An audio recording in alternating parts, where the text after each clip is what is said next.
समय पहले की बात है। राजा न्यायप्रिय, परोपकारी और अत्यंत शक्तिशाली था, लेकिन उसे एक ही दुख था। उसके 2 पुत्रों में एक निर्दयी था और दूसरा अंधा। हे प्रभु, कोई तो राह दिखाइए।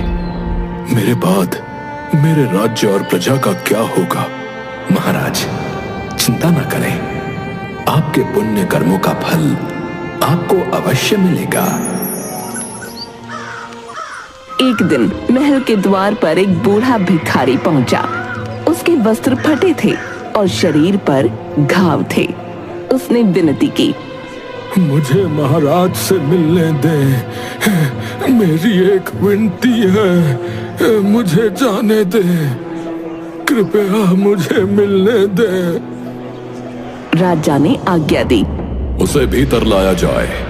भिखारी कांपते हुए दरबार में आया और घुटनों के बल बैठकर बोला, महाराज, मैं एक निर्धन व्यक्ति हूँ। मेरी कोई संपत्ति नहीं, कोई सहारा नहीं महाराज। मेरे 2 जुड़वा बच्चे हैं, बेटी सुकन्या जो बुद्धिमती है और बेटा चतुरसेन जो अत्यंत मेधावी है महाराज। लेकिन निर्धनता के कारणवश वे शिक्षित नहीं हो पा रहे। मैं वानप्रस्थ के लिए सब त्याग कर हिमालय जाना चाहता हूँ। कृपया मेरी सहायता करें महाराज। राजा को भिखारी की करुणा भरी बातें सुनकर दया आ गई। उसने पूछा, तुम्हारे बच्चे कहाँ हैं? भिखारी ने अपने पीछे खड़े बच्चों की ओर इशारा किया। वे दुबले पतले थे, लेकिन फटे कपड़ों में भी तेजस्वी नजर आ रहे थे।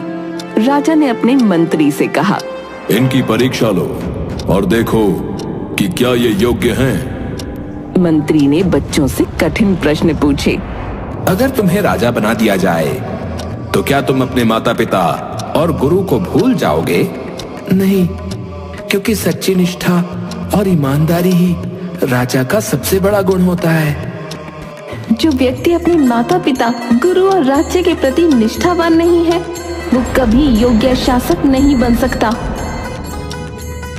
राजा ने मुस्कुराकर मंत्री की ओर देखा और कहा, सच्ची निष्ठा और ईमानदारी की परीक्षा केवल शब्दों से नहीं, कर्मों से होती है। अगर तुम्हें अपनी ईमानदारी और परिवार के बीच चुनना पड़े तो तुम क्या करोगे? चतुरसेन ने निडरता से उत्तर दिया, ईमानदारी से किया गया हर निर्णय अंततः परिवार और समाज दोनों के लिए ही हितकारी होता है। जो राजा सत्य और निष्ठा से टिक जाए, वह अपने राज्य को अंधकार में धकेल देगा। महाराज, यह बालक अत्यंत मेधावी है। यदि इन्हें उचित शिक्षा मिले तो ये एक दिन महान विद्वान बन सकते हैं और आपके राज्य की सेवा कर सकते हैं। आज से इन्हें राजकीय गुरुकुल में भेजा जाएगा, जहां ये सर्वश्रेष्ठ शिक्षा प्राप्त करेंगे। समय आने पर इन्हें योग्य पद दिया जाएगा। अब आप निश्चिंत होकर हिमालय जा सकते हैं महोदय। भिखारी की आंखों से आंसू बहने लगे। कांपते हुए स्वर में उसने कहा, महाराज, आपने मेरी निर्धनता को सम्मान में बदल दिया। मैं जीवन भर आपका ऋणी रहूंगा। समय बीतता गया। सुकन्या और चतुरसेन राज्य के सबसे विद्वान व्यक्तियों में गिने जाने लगे। चतुरसेन की नीतियां और बुद्धिमत्ता अद्भुत थी। अब राजा वृद्ध हो गए थे। उन्होंने पूरे राज्य के सामने घोषणा की, आज से इस राज्य का नया राजा मेरा पुत्र वीरसेन बनेगा और उसकी परछाई यानी मंत्री बनेगा वही बालक चतुरसेन जिसे मैंने वर्षों पहले अपनाया था। पूरे दरबार में सन्नाटा छा गया। राजा ने आगे कहा, मेरे पुत्र वीरसेन की पत्नी होगी सुकन्या जो बुद्धिमती है और मेरा दूसरा पुत्र वीरभद्र जो अत्यंत शक्तिशाली है, वह देश का सेनापति बनेगा। राजा की ये घोषणा सुनकर वीरभद्र के मन में जलन और क्रोध भर गया। उसने सोचा, मेरे होते हुए अंधे राजकुमार वीरसेन को राजा और एक नीच कुल के चतुरसेन को मंत्री बनाने की क्या आवश्यकता थी? ये मेरा अपमान है।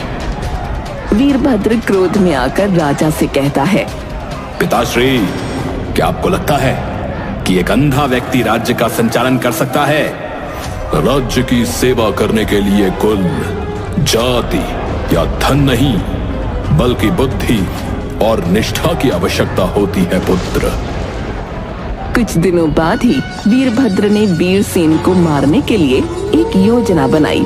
उसने अपने विश्वास पात्र सैनिकों से कहा, राजमहल में एक गुप्त दरवाजा है जो राजा के कक्ष तक जाता है। सुनो, चुपचाप जाओ और राजा को मौत के घाट उतार दो। लेकिन मंत्री चतुरसेन को अपने गुप्तचरों द्वारा इस षड्यंत्र का पहले ही पता चल गया था। उसने गुप्त मार्ग में तेल का लेप करवा दिया ताकि जो भी वहां से गुजरे उसके पैरों के निशान छूट जाएं। अगली सुबह महल में हड़कंप मच गया। अरे ये क्या? यहाँ बहुत से पैरों के निशान हैं। पता करो ये कहाँ तक जाते हैं। सैनिकों ने निशानों का पीछा किया और पाया कि वे निशान सेनापति के विश्वास पात्र सैनिकों के कक्ष तक जा रहे थे। चतुरसेन ने तुरंत आदेश दिया, इन सभी को बंदी बनाया जाए। गिरफ्तारी के बाद पूछताछ में सैनिकों ने अपना अपराध स्वीकार कर लिया। वीरभद्र का षड्यंत्र उजागर हो गया और उसे दरबार में पेश किया गया। वीरभद्र, तुमने अपने ही भाई को मारने का षड्यंत्र किया। क्या यही है तुम्हारी राज्य के प्रति निष्ठा? पिताश्री, मुझसे भूल हो गई, मुझे क्षमा करें पिताश्री। राजा ने उसे माफ तो कर दिया, पर सारे अधिकार उससे छीन लिए और एक साधारण व्यक्ति की तरह महल में जगह दे दी।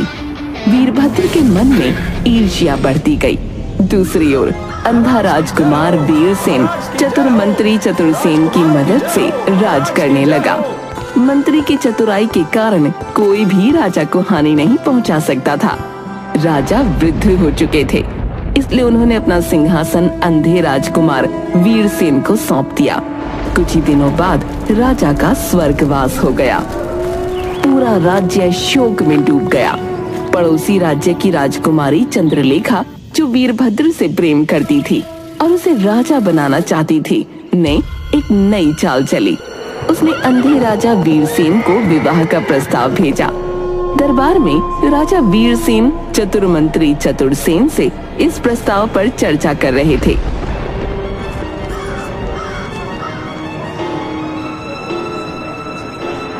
महाराज, ये प्रस्ताव मुझे षड्यंत्र जैसा प्रतीत होता है। आप नेत्रहीन हैं, जबकि राजकुमारी चंद्रलेखा अद्वितीय सौंदर्य की धनी है। सोचने की बात है महाराज कि वो आपसे विवाह क्यों करना चाहती है। सच कह रहे हो मंत्री, मैं इस प्रस्ताव की सत्यता जानना चाहता हूँ। राजा ने राजकुमारी को पत्र भेजा। राजकुमारी, इतनी सुंदर और योग्य होने के बावजूद आप मुझसे विवाह क्यों करना चाहती हैं? अगले ही दिन राजकुमारी चंद्रलेखा स्वयं दरबार में उपस्थित हुई। वो राजसी वस्त्रों में अलौकिक सौंदर्य की प्रतीक लग रही थी। उसने दरबार में प्रवेश किया और अत्यंत मधुर स्वर में कहा, महाराज, मैंने आपकी वीरता और न्यायप्रियता की कहानियां सुनी है। आप नेत्रहीन होते हुए भी इतने शक्तिशाली हैं कि पूरा संसार आपको पूजता है। मैं ऐसे शक्तिशाली और न्यायप्रिय राजा के साथ अपना जीवन बिताना चाहती हूँ। वो धीरे धीरे आगे बढ़ी, राजा के समीप आई और उनका हाथ अपने कोमल हाथों में ले लिया। महाराज, मेरा हृदय केवल आपका है। यदि आप मुझे स्वीकार नहीं करेंगे तो मैं जीवन भर अकेली रह जाऊंगी। राजा वीरसेन के मन में पहली बार किसी ने इतना प्रेम और सम्मान जताया था। उनका हृदय भावनाओं से भर उठा। वो कुछ क्षण मौन रहे, फिर बोले, राजकुमारी, आपका प्रेम और समर्पण मुझे अभिभूत कर रहा है। ये सुनकर चतुरसेन चिंतित हो उठा। वो जानता था कि ये प्रेम नहीं बल्कि एक षड्यंत्र है। उसने राजा को सावधान किया। महाराज, इस विषय पर थोड़ा विचार करना आवश्यक होगा। ये निर्णय इतना शीघ्र नहीं लेना चाहिए। तुम्हारी बात सत्य है मंत्री। इस विषय में थोड़ा और विचार करना उचित रहेगा। लेकिन चंद्रलेखा जानती थी कि यदि राजा को सोचने का समय मिल गया तो उसकी योजना विफल हो सकती है। उसने तुरंत राजा की ओर देखा और अत्यंत भावुक स्वर में कहा, क्या मेरे प्रेम की परीक्षा ली जाएगी महाराज? यदि हाँ तो मुझे आज ही अवसर दीजिए कि मैं आपकी रानी बन सकूं। राजा, जो पहले ही उसकी मोहक वाणी और कोमल स्पर्श से प्रभावित हो चुके थे, भावुक हो गए। राजकुमारी, मुझे अब किसी परीक्षा की आवश्यकता नहीं। मैं आपके प्रेम को स्वीकार करता हूँ। चतुरसेन का मन चिंताग्रस्त हो उठा। वो समझ गया कि राजा मोह के जाल में फंस चुके हैं, लेकिन अब वो बिना प्रमाण के कुछ नहीं कर सकता था। राजा और चंद्रलेखा की सगाई का उत्सव धूमधाम से संपन्न हुआ। कुछ दिनों बाद चंद्रलेखा ने वीरभद्र से गुप्त रूप से मुलाकात की। राजकुमारी, तुमने तो कमाल कर दिया। अब ये राज्य बस मेरे कदमों की दूरी पर है। लेकिन राजा को मारने का सही समय अभी आना बाकी है। मुझे बस थोड़ा समय दो। राजमहल में शाही विवाह की तैयारियां चल रही थीं। राजा अपने कक्ष में बैठे थे, तभी चंद्रलेखा उनके पास आई और मधुर स्वर में बोली, महाराज, मैं चाहती हूँ कि विवाह से पहले हम दोनों अकेले जंगल में शिकार पर जाएं। ये क्षण हमें एक दूसरे को और करीब लाने में मदद करेगा। राजा, जो पहले ही उसकी मोहक वाणी और प्रेम पूर्ण शब्दों में डूब चुके थे, ने बिना सोचे समझे सहमति दे दी। ये तो बहुत अच्छा विचार है रानी। जंगल की ताजगी और आपका साथ, ये क्षण अविस्मरणीय होगा। मंत्री चतुरसेन को इस प्रस्ताव पर संदेह हुआ। वो राजा के पास आया। महाराज, ये उचित नहीं लग रहा है। विवाह से पहले अकेले जंगल जाना संकट से खाली नहीं है। कृपया पुनर्विचार करें महाराज। चतुरसेन, तुम हर बात में षड्यंत्र क्यों ढूंढते हो? चंद्रलेखा मेरी होने वाली रानी है। वो मुझे हानि क्यों पहुंचाएंगी? महाराज की भलमनसाहत ही उनकी सबसे बड़ी कमजोरी है। मुझे दृष्टि रखनी होगी। उधर चंद्रलेखा ने गुप्त रूप से वीरभद्र को संदेश भिजवाया। योजना तैयार है। मैं राजा को अकेले जंगल में ले जा रही हूँ। वहाँ पहले ही खूंखार नरभक्षी शेरों का बसेरा है। जैसे ही ये नेत्रहीन राजा उनके सामने आएगा, मैं उसे अकेला छोड़कर चली आऊंगी और शेर अपना काम कर देंगे। वीरभद्र ये सुनकर प्रसन्न हुआ। वो अपने गुप्त साथियों के साथ बैठा हुआ था। बहुत बढ़िया। एक बार ये राजा मर गया तो चतुरसेन भी मेरा कुछ नहीं बिगाड़ पाएगा। मैं गद्दी पर बैठूंगा और तुम्हें अपनी महारानी बनाऊंगा प्रिय।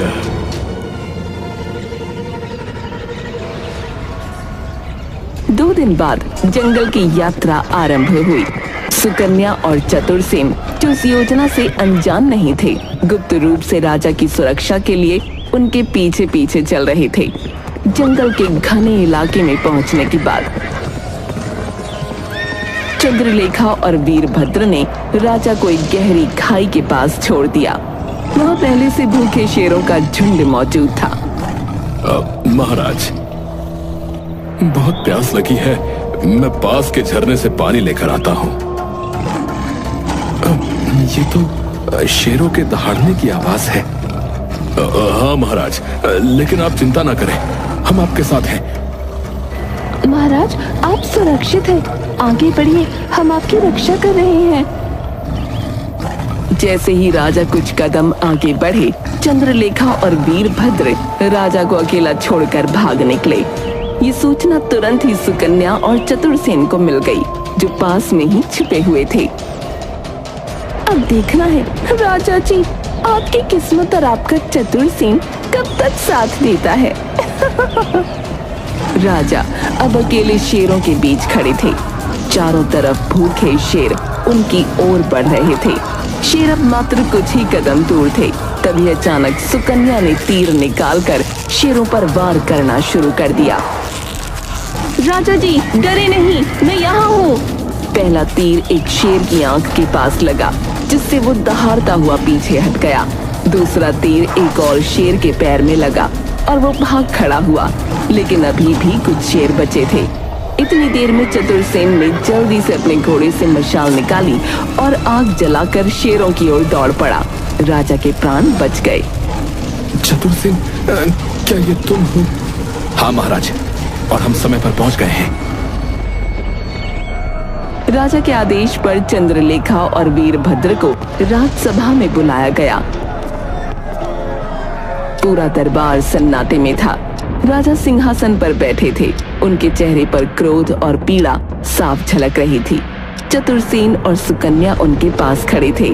चंद्रलेखा घबराई हुई दिखने का नाटक कर रही थी, जबकि वीरभद्र गंभीर मुद्रा में खड़ा था।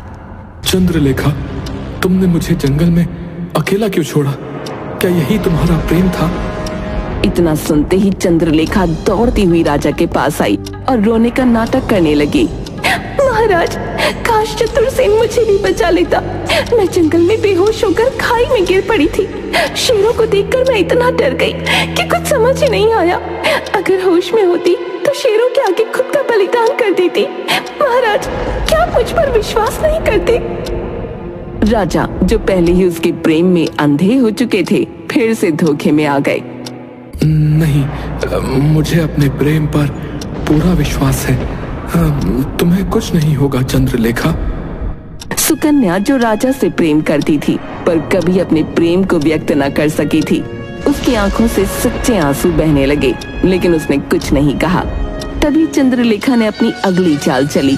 महाराज, आपके साथ एकांत में समय बिताने का सपना अभी भी अधूरा है। अब हम समुद्र यात्रा करेंगे ताकि कोई खतरा ना हो और हम कुछ समय शांति से बिता सकें। राजा फिर चंद्रलेखा के झूठे प्रेम के आगे कुछ न कह सके, लेकिन मंत्री चतुरसेन को संदेह हुआ। महाराज, हमें पहले सुरक्षा व्यवस्था की तैयारी करनी चाहिए। समुद्री यात्रा आसान नहीं होती। चंद्रलेखा तुरंत राजा के पास जाकर भावुक हो गई और रोने का नाटक करने लगी। महाराज, क्या मंत्री जी को मेरे प्रेम पर संदेह है? अगर ऐसा है तो मैं अभी के अभी अपनी जान दे देती हूँ। नहीं नहीं चंद्रलेखा, हम अवश्य यात्रा पर जाएंगे।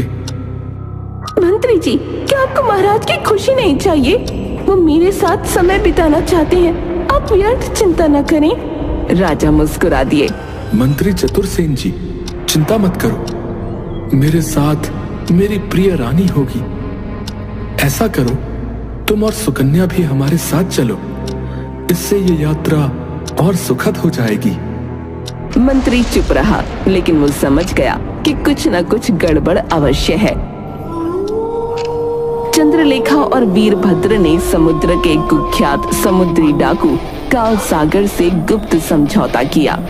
रात्रि के अंधेरे में वीरभद्र और चंद्रलेखा गुप्त रूप से कालसागर से मिलने गए। कालसागर, हमें राजा को समुद्र में समाप्त करना होगा। बदले में तुम्हें सोना, गहने और आधा राज्य मिलेगा। कालसागर ठहाका मारकर हंसा। मुझे सौदा पसंद आया। जैसे ही राजा जहाज पर होगा, मैं अपने लोगों के साथ वहां पर आक्रमण करूंगा और उसे समुद्र में फेंक दूंगा। लेकिन मंत्री चतुरसेन पहले से ही सतर्क था। उसने काल सागर से पहले ही मुलाकात की और उसे एक बेहतर प्रस्ताव दिया। अगर तुम राजा की रक्षा करोगे और वीरभद्र व चंद्रलेखा को धोखा दोगे तो मैं तुम्हें दुगना सुना और सुरक्षा दूंगा। काल सागर कुछ देर सोचने लगा और फिर ठहाका मार कर हंसा।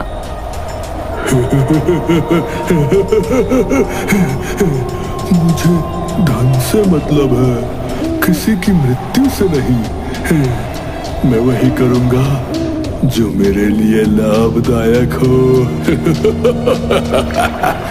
राजा, चंद्रलेखा, वीरभद्र, चतुरसेन और सुकन्या भव्य जहाज में सवार होकर समुद्र की यात्रा पर निकले। रात के समय जहाज की छत पर चंद्रलेखा राजा को लेकर खड़ी थी। महाराज देखिए, समुद्र कितना सुंदर लग रहा है। कृपया आगे बढ़कर लहरों को महसूस कीजिए। राजा धीरे धीरे आगे बढ़ने लगे।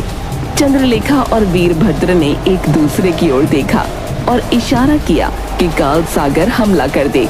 लेकिन इस बार काल सागर ने अपनी सेना को राजा पर नहीं बल्कि वीरभद्र और चंद्रलेखा पर हमला करने का आदेश दिया। ये क्या कर रहे हो? तुम हमारे साथ हो। काल सागर ठहाका मार कर हंसा। मूर्खो, मंत्री ने मुझे तुमसे बेहतर सौदा दिया है। राजा को मारकर मुझे क्या मिलेगा? क्या मिलेगा मुझे? लेकिन तुम्हें पकड़कर मैं अधिक लाभ कमा सकता हूँ। काल सागर के सैनिकों ने वीरभद्र और चंद्रलेखा को पकड़ लिया। राजा की आंखों से अब भी भ्रम का पर्दा नहीं हटा। राजमहल को सुंदर आभूषणों और दीपों से सजाया गया था। पूरे राज्य में राजा वीरसेन और राजकुमारी चंद्रलेखा के विवाह का उत्सव मनाया जा रहा था। लेकिन इस वैवाहिक बंधन के पीछे प्रेम नहीं बल्कि एक गहरी साजिश छिपी थी। राजा अब भी चंद्रलेखा के छल से अनजान थे। चंद्रलेखा ने अपने महल में पहले ही एक विष भरा प्याला रखवा दिया था। विवाह की रात जब चंद्रलेखा राजा के कक्ष में पहुंची, उसने अत्यंत मोहक स्वर में कहा, महाराज, मैं आपके लिए एक विशेष पेय लाई हूँ जो हमारे प्रेम को अमर कर देगा। राजा, जो पहले ही उसके प्रेम में अंधे थे, मुस्कुराते हुए बोले, रानी, तुम्हारे प्रेम से बढ़कर मेरे लिए कुछ भी नहीं। ये रात हमारे जीवन की सबसे अनमोल रात होगी। चंद्रलेखा ने प्रेम के नाम पर राजा को विष देने के लिए प्याला उठाया ही था कि अचानक कक्ष का दरवाजा खुला और मंत्री चतुरसेन अंदर आ गया। रुकिए महारानी, क्या ये पेय आप पहले स्वयं ग्रहण करेंगी? चंद्रलेखा हड़बड़ा गई। उसने तुरंत बहाने बनाने की कोशिश की। मंत्री जी, ये केवल महाराज के लिए है। ये हमारे प्रेम का प्रतीक है। इसे मैं कैसे पी सकती हूँ? मंत्री मुस्कुराया और आगे बढ़ते हुए बोला, यदि ये इतना ही शुभ और प्रेम का प्रतीक है तो आपको इसे पीने में कोई आपत्ति नहीं होनी चाहिए महारानी। राजा को पहली बार संदेह हुआ। उसने चंद्रलेखा की घबराहट को महसूस किया। अगर ये मेरी भलाई के लिए है तो पहले तुम इसे पियो चंद्रलेखा। अब रानी फंस चुकी थी। उसके चेहरे पर हवाइयां उड़ने लगीं। उसका शरीर कांपने लगा। वो कुछ बोल न सकी। अचानक उसने वहां से भागने की कोशिश की, लेकिन दरवाजे पर खड़े सिपाहियों ने उसे पकड़ लिया। चतुरसेन ने राजा की ओर देखा और ठोस आवाज में कहा, महाराज, ये विवाह प्रेम पर नहीं, छल पर आधारित था। चंद्रलेखा कभी आपसे प्रेम नहीं करती थी। उसका असली प्रेमी वीरभद्र ही है, जिसने आपके सिंहासन को हथियाने के लिए ये घिनौना षड्यंत्र रचा था। राजा ये सुनकर सन्न रह गए। उनके चेहरे पर अविश्वास और पीड़ा थी। उन्होंने कांपती आवाज में कहा, क्या जिसे मैंने अपने सबसे निकट माना वही सबसे बड़ी कपटी निकली? मेरे हृदय में तुम्हारे लिए सच्चा प्रेम था, लेकिन तुम्हारे हृदय में सिर्फ षड्यंत्र था चंद्रलेखा। राजा ने सैनिकों को आदेश दिया, सैनिकों, चंद्रलेखा और वीरभद्र को तुरंत कारागार में डाल दिया जाए। सैनिकों ने वीरभद्र को भी पकड़ लिया, जो दरबार से भागने की कोशिश कर रहा था। कुछ ही दिनों बाद वीरभद्र को राजद्रोह के अपराध में मृत्यु दंड दे दिया गया। चंद्रलेखा को जीवन भर कारावास की सजा सुनाई गई। महल में अब शांति लौट आई थी, लेकिन राजा के हृदय में जो घाव चंद्रलेखा ने दिए थे वो शायद कभी नहीं भर सकते थे। राजा महल की छत पर अकेले खड़े थे। वो भावुक होकर अपने पिता के शब्दों को याद करने लगे। पिताजी ने मेरे लिए सुकन्या को चुना था, वही मेरे लिए योग्य और उचित संगिनी है। मैंने भावनाओं में बहकर अपने जीवन की सबसे बड़ी भूल की, लेकिन अब मैं उसे नहीं दोहराऊंगा। राजा ने दरबार में सबके सामने घोषणा की, आज मैं एक नया संकल्प लेता हूं। मैं अपनी प्रजा और अपने कर्तव्यों से कभी मुंह नहीं मोड़ूंगा। मेरे पिता ने जिनके साथ मेरा विवाह निश्चित किया था, वही मेरी सच्ची संगिनी होगी। मैं सुकन्या से विवाह करना चाहता हूं। सुकन्या, जो हमेशा राजा से निस्वार्थ प्रेम करती थी, उसकी आंखों से आंसू बह निकले। उसने सिर झुका दिया। कुछ ही दिनों बाद राजा वीरसेन और सुकन्या का विवाह संपन्न हुआ। पूरे राज्य में खुशियां मनाई गईं। चतुरसेन, जो हमेशा राजा की परछाई की तरह उनके साथ था, उनके लिए एक सच्चे मित्र और मार्गदर्शक की भूमिका निभाता रहा। राजा ने चतुरसेन को अपने सबसे बड़े सलाहकार और मंत्री के रूप में स्वीकार किया। चतुरसेन, तुम्हारी निष्ठा और चतुराई ने मुझे अंधेरे से निकाला है। तुम सदैव मेरे साथ रहोगे, मेरे राज्य की रक्षा के लिए। महाराज, जब तक मेरा जीवन है, मैं आपके और इस राज्य की सेवा के लिए तत्पर रहूंगा। समय बीतता गया। राजा वीरसेन और सुकन्या के शासन में राज्य फिर से समृद्ध और शक्तिशाली बन गया। प्रजा खुशहाल थी और चारों ओर सुख शांति का वातावरण था।